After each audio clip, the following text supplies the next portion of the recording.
You're watching Syrian President Ahmed Al-Sharaa, who had been designated as a terrorist by the United States up until last Friday, playing basketball with US military. Now, soon after shooting some hoops, the Trump administration lifted the terrorist designation. Now, soon after shooting some hoops, the Trump administration lifted the terrorist designation, even though Al-Sharaa was in fact the leader of an Al-Qaeda offshoot in Syria known as Al-Nusra. And he is, or was at least, part of the very terrorist group that carried out the worst terrorist attack on US soil, September 11th, 2001. Those terrorist attacks carried out by Al-Qaeda. So why would we host an Al-Qaeda terrorist, or supposedly a former Al-Qaeda terrorist, here on US soil? Why would he be pictured cozying up to the Trump administration? Now, if you think this is a gross betrayal of the American people, Trump wants to ease your nerves. There's nothing to worry about here. See, last May, and through an executive order, of course, the president lifted economic sanctions against Syria. Now, you might be wondering why, considering the fact that a former Al-Qaeda terrorist is now the president of Syria. Well, after meeting Al-Sharaa for the first time in Saudi Arabia in May, Trump called the Syrian leader a young, attractive guy, tough guy, strong past. Strong past? Strong past. Let's talk about his past a little bit.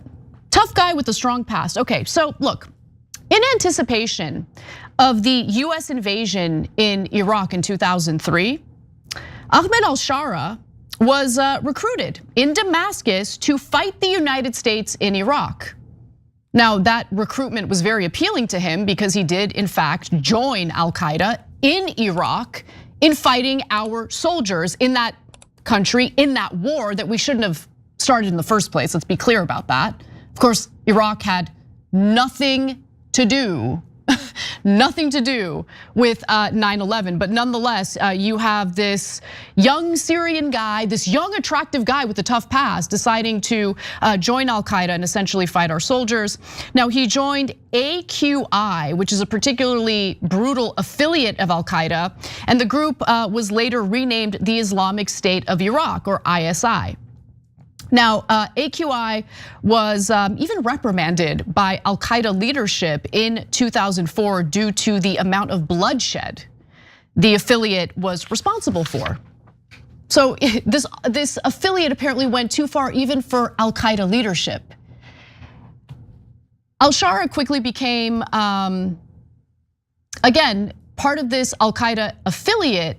And in about 2005, he was captured by US forces and detained.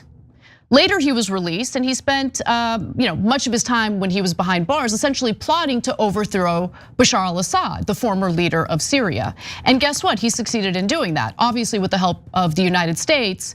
And I'll give you the details on what the United States did in just a minute. But as Syria descended into civil war in late 2011, the newly released Al-Sharaa approached Abu Bakr al-Baghdadi, the leader of ISI, for aid to form a contingent of Al-Qaeda that could take part in the uprising. Now, this is during the civil war that's playing out in Syria.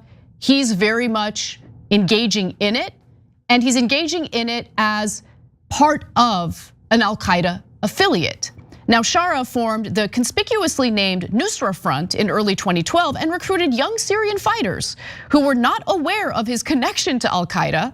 The Nusra Front operated for nearly a year before the United States expressed concerns over its ties to Al-Qaeda and designated it a terrorist organization. Now, the Nusra Front carried out many acts of terror and extortion against the Syrian people, civilians in particular. They taxed civilians, another euphemism here, that's really extorting them.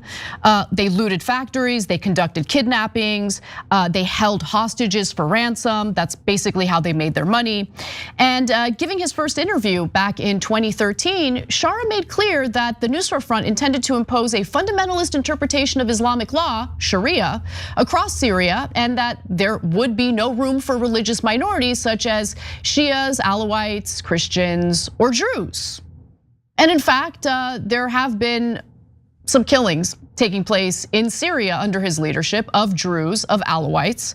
But in 2015, after Russia prepared to essentially intervene in that proxy war in Syria, on behalf of Bashar al-Assad, in order to keep him in power, of course, Al-Sharaa changed his tone and became a lot more conciliatory.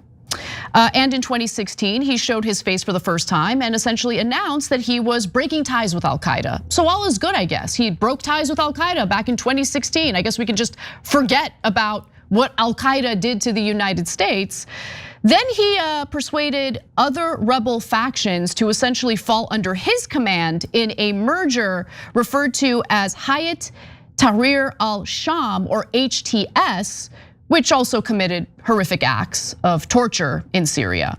Now, the US even put a $10 million bounty on Al-Sharaa's head. You're looking at an image showing that this bounty did in fact exist, but it was rescinded after Al-Shara's HTS helped topple Bashar al-Assad, a regime that the United States was interested in toppling.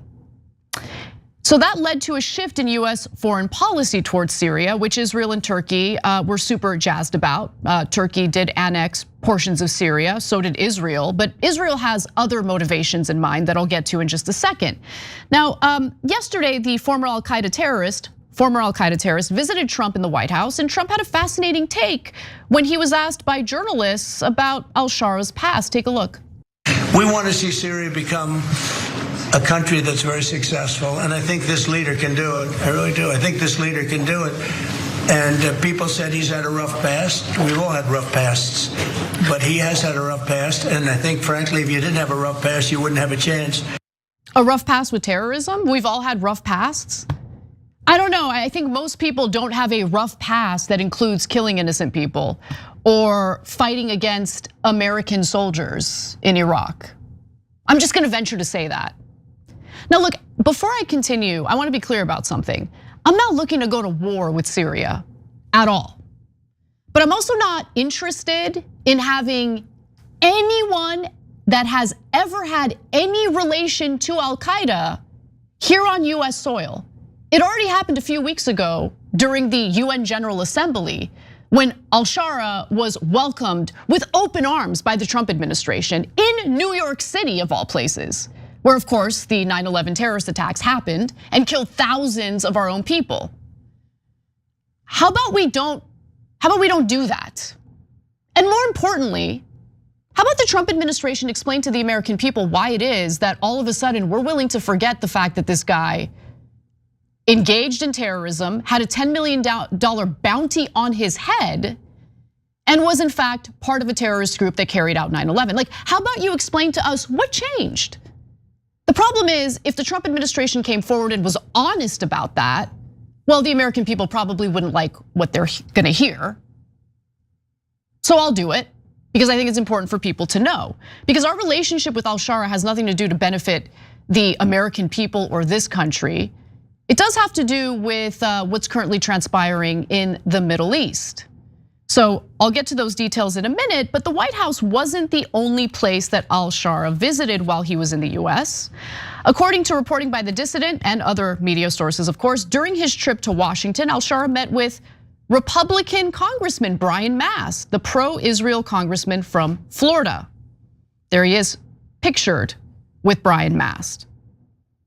So again, why are we so quick to forget about what Al-Sharaa has done in the past, especially considering, again, the terrorist organization he was affiliated with? All you have to do is really pay close attention to what is being said out loud by various people, including the former US ambassador to Syria. His name is Robert Ford, weighing in on why President Trump is so horny for positive relations with a former Al-Qaeda terrorist. Take a look.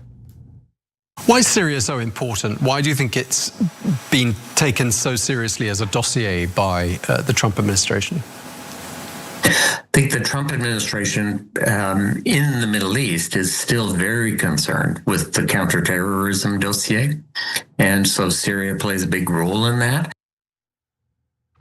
The Trump administration is concerned about counterterrorism, which is why he's cozying up to a terrorist to engage in counterterrorism. But later Ford says the quiet part out loud, which I really appreciate. Take a look at this. I think the Trump administration in the Middle East is still very concerned with the counterterrorism dossier.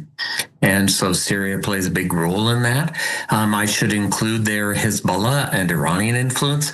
The Trump administration, it takes a tough line on Iranian influence in the Middle East, as did the Biden administration and the first Trump administration before this Trump administration. Sharaa is vehemently against Hezbollah influence in Syria. That's another area where the United States and Syria can cooperate. And because Sharaa is against Iranian influence and Hezbollah influence in Syria, that is a plus for Israeli national security interests. So this is about Israel's national security interests. That's the national security that our government here in the United States is concerned about. I mean, obviously we have all sorts of issues here at home. Obviously the idea of cozying up to a former Al-Qaeda terrorist is an insult to the American people, considering how the 9/11 terror attacks, again, killed thousands of our own, ended up dragging the United States and our military into decades-long wars in the Middle East. We currently have soldiers, veterans, who suffered very real consequences of multiple deployments. PTSD, limbs missing, ailments that they'll have to deal with the rest of their lives, for the rest of their lives. But hey, we're concerned about Israel's national security. And by the way, that's the country, if you don't remember, that has the nuclear weapons that they're pretending like don't exist. You know, the nuclear weapons that any other country, if they had it, they have to be part of the non-proliferation treaty. Not Israel though.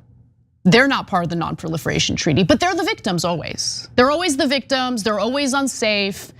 And so it's really, really important that the United States cozy up to, I'll give them this, I'll take them at face value, a former Al-Qaeda terrorist on behalf of Israel's national security. It's unbelievable to me that this is happening. It's happening right in front of our faces. And there's a portion of this country that's like totally providing cover for it.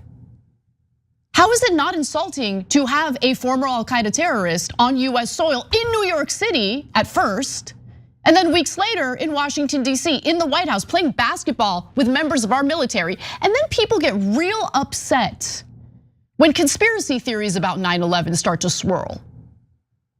Because here's the thing, when you see that our government is so quick to forgive someone who was part of Al-Qaeda, you start to wonder, I mean, did Al-Qaeda really carry out this attack? I believe they did. I just think that there is like no telling how low our government will go on behalf of Israel. They will make nice with former terrorists who were part of a terror group who carried out the absolute worst terror attack on US soil, if it means that they can broker some sort of deal that will benefit Israel and its national security. But we went way further than that, guys. I don't want you to think that, oh, the US was just kind of staying out of Syria, and then organically there was an uprising and a civil war. That uprising, by the way, began as something organic and then was exploited by foreign actors. Now, the US certainly exploited the initial organic uprising against Bashar al-Assad in Syria. And how did they do that? By arming terrorists. So I want to give you some details about that, because in the book, The Fort Bragg Cartel, journalist Seth Harp wrote the following. In March 2005, dozens of neoconservative pundits close to President George W. Bush, as if acting on a single cue, had simultaneously begun to speak of their hopes for an Arab Spring, a populist uprising that would topple or weaken Arab governments across the Middle East and North Africa that were unfriendly to Israel and America. He also added that Washington's efforts to overthrow Bashar al-Assad, who, like Saddam Hussein and Muammar Gaddafi, was an outspoken and belligerent foe of Israel, redoubled amid the Arab Spring protests. And we actually had a covert operation taking place in Syria. It was a CIA covert operation, one of the most expensive programs, covert programs in US history. It's a $1 billion program with the code name Timber Sycamore. According to the dissident on Substack, or I'm sorry, this is actually from the Fort Bragg cartel book that I was referring to earlier. I'm gonna read it verbatim. So one of the most expensive CIA programs in history, a $1 billion fiasco codenamed Timber Sycamore, plowed thousands of tons of guns and ammo fresh from German and American factories into Syria in an effort to arm the Sunni portion of the population that had long chafed at the brutal and corrupt rule of the House of Assad. Then in 2012, get a load of this, the United States actually blocked a peace deal that would have ended the civil war because it wanted to carry out regime change and get rid of Bashar al-Assad, which eventually they succeeded in that. An internal email on WikiLeaks written by then advisor to Secretary of State Hillary Clinton, Jake Sullivan, bluntly states, quote, Al-Qaeda is on our side in Syria. Anything for Israel, anything for Israel. And I thought this moment from Al-Sharaa's interview with Fox News yesterday, by the way, you wanna talk about softball interview. You should watch the whole thing. Super softball interview, it was pathetic. We're talking about a literal former terrorist and they conduct a softball interview while everyone seems to be hell-bent on absolutely destroying Tucker Carlson when he actually did push back against Nick Fuentes when he interviewed him. But anyway, that's beside the point. This moment really caught my attention. Take a look. Has President Trump raised with you, discussed with you, your own past affiliation with Al-Qaeda terrorism? ما أعتقد هذا أمر أصبح من الماضي يعني. I think this is a matter of the past. Now, we did not discuss this actively. We talked about the president and the future. We talked about the investment opportunities in the future. Do you, Mr. President, have regrets that Al-Qaeda carried out those attacks that killed 3,000 Americans? I was only 19 years old, so I was a very young person, and it didn't have any decision-making power at that time, and I don't have anything to do with it. And Al-Qaeda was not present right then in my area. So you're speaking to the wrong person about this subject. No, I don't think she's talking to the wrong person. See, if I were conducting this interview, I'd say, no, I'm talking to the right person. The US is now cozying up to you. So I would like to know, why were you part of Al-Qaeda even after the 9/11 terror attacks? All those thousands of deaths of innocent Americans didn't discourage you from being part of Al-Qaeda. Why is that?